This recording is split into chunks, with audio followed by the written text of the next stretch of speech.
Hear me okay? Hey, good morning, Charles. How are you doing? I'm good. How are you, Janine? Doing good. I'm doing our video call from the car today. I've got a sick little one, so I just kind of stepped outside for a minute so I can call you Oh, and talk to all you. right. Sounds good. All right. So today I have some questions for you. I wanted to talk to you actually about credit. I have, as you know, McKenna's, she's going to be graduating high school this year and going into college. And so I'm just talking to her about all the things, helping her prepare, to be an adult and everything. Um, what is some things that young adults can be doing to start establishing credit? And how old can they start? How old do they need to be to start working on their credit? And Okay. yeah, I'm just kind of curious about that so I can start pointing her in the right direction. Okay. One of the easiest and probably first things we can do to start establishing credit, even at a young age, is you as a credit card holder. So someone who you have a credit card account, you can add someone as an authorized user on that account. So all you do, and this is something you can do as a parent or even people who are not young or just starting out credit at any age, you can add them as an authorized user. So you call your credit card company and you say, look, I want to add, in this case, McKenna as a authorized user. And you just give them her name and her credit card or her social security number, and they add her as an authorized user. And then when your credit card reports to the credit reporting agencies, it'll show up on her credit report as well. So she'll get credit for your credit. Okay, so it's not necessarily, there's nothing being run in her name as far as does she have to get approved for it? It's automatic, so she gets credit for that. Now people need to realize when they're doing that, pick someone who is using their credit card well, because if Yeah. they're not paying their credit card on time or their balances are high, it can affect them in a negative way. So that's the first thing I would do. The second thing is get a secured credit card. So go to your bank, or you can go online even with Capital One and things like that. And you give them $300 or $500, and they in turn give you a credit card for that much. So what you're doing is you're borrowing your own money to build your credit. There's no credit check for that. It's built for people who are just starting out. You get your credit card in the mail, let's say in 5 days. You go and spend $50 on that card, pay 40 of it back, leaving yourself a $10 balance. So now you have a $300 or $500 credit limit, a $10 balance.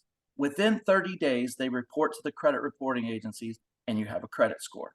Each month that goes up. Why do I say spend 50? Because a lot of these cards have a minimum usage. You have to spend something in order for them to report. So those are the two ways I would recommend someone that's just starting out to build credit.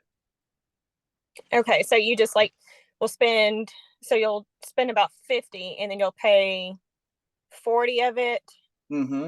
And you're leaving because there's yourself. like a minimum amount that you have to pay. So that's what it is. So then you want to leave $10 and then spend another 50 like the next month and Yeah, then leave another $10 on there. yeah. The $10. The reason why I said $10 is the sweet spot.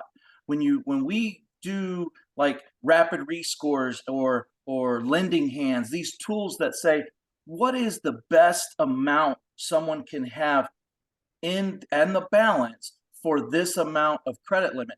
$10 seems to be the sweet spot. I know a lot of people will talk, oh, 30% usage, 40% usage. Those are good tools, but we get very specific. $10 for a $300 to $500 card is the sweet spot. So yeah, use 50 so that the card will report, pay back Hmm. 40, leaving yourself a $10 balance so that when they do report, they're reporting at the most advantageous spot for you. Okay, that sounds good. And also, like, how long does it take for someone to build positive credit? Maybe somebody just starting off. Mm-hmm. How long does it take for them to get credit? About Um, 30 to 45 days. So Every credit card company has a specific day of the month that they will report to the credit reporting agencies. So if we opened a credit card today on the 9th of December, let's say they report on the 25th of December, Christmas Day, let's say. On that day, that person will have a credit score. Now, will it be high enough to buy a house or to buy a car? I can't say that, but the next month they'll report again.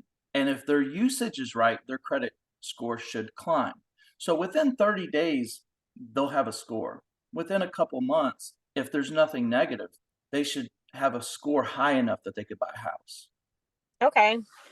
So it doesn't take as long as I thought it would be, No, really. not at all. Okay. And for somebody that already has credit, maybe, I have some people that'll call to be like, I have a credit score of like 500. What can I be doing to boost my credit up? And also with that, what is the minimum credit score you need for a pre-approval for a home loan?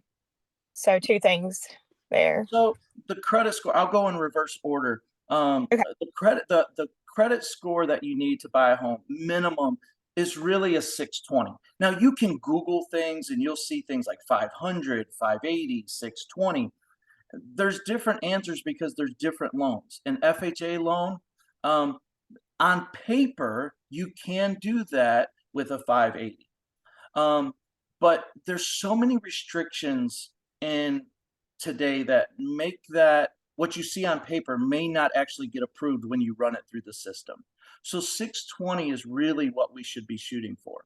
Now, let's say, and we get this all the time, someone comes with a 500, a 550, or whatever, and they're short of that 620. How can they boost their credit? Number one, have open credit. So open a secured credit card, get a credit card, something that has where you're paying uh, a, a, a, a payment every month and it's reporting every month. So that's number one. Have positive credit open. Number two, keep your balances extremely low. Again, people talk about this 30%, 40%. Okay, yeah, that'll work. That'll help, but keep it extremely low. That $10 seems to be the sweet spot. And keep your credit limits high. So if you can have a $10,000 card instead of a $300 card, by all means do that, but still Mhm. keep those balances low. So the biggest difference between that limit and the balance, the better you're going to be. Number three, make your payments on time. A late payment, and for us, for when it comes to credit, a late means 30 days or more. Make those payments before you're 30 days late because once they report, all payments that are over 30 days late get reported to the credit reporting agencies and they hurt your credit a lot.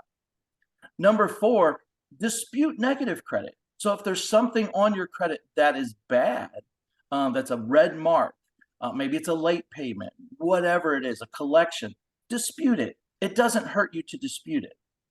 You may not win, but at least you made that effort and you can win.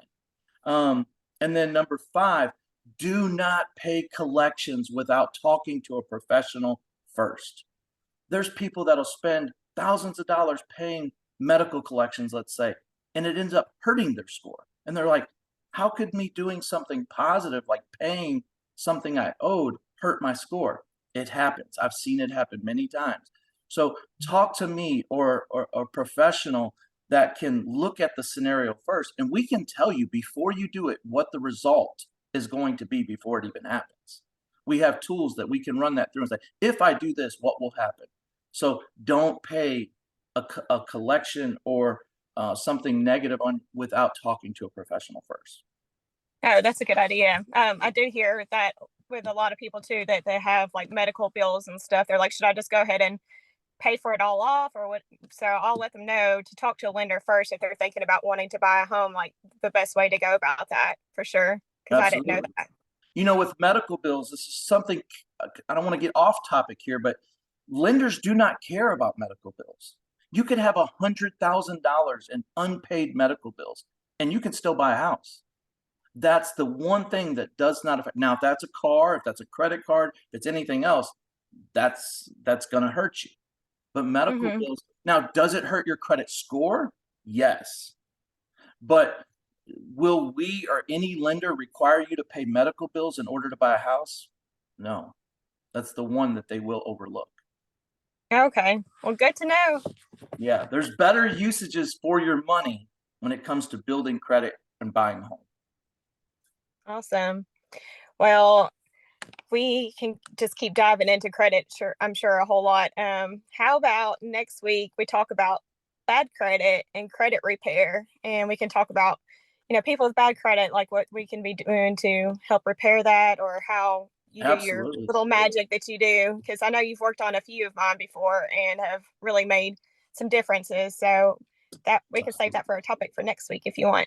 Sounds good. Yeah, there's a lot of people that come to us thinking they can't buy. We can turn it around pretty quick. We have a lot of tools. Yeah. That's awesome. Yeah, thank you so much for all your help with that, because you have saved me on a few deals for sure. Yeah, for sure. Absolutely. All right. Well, you have a good day, and thanks again for chatting with me today. All right, sounds good.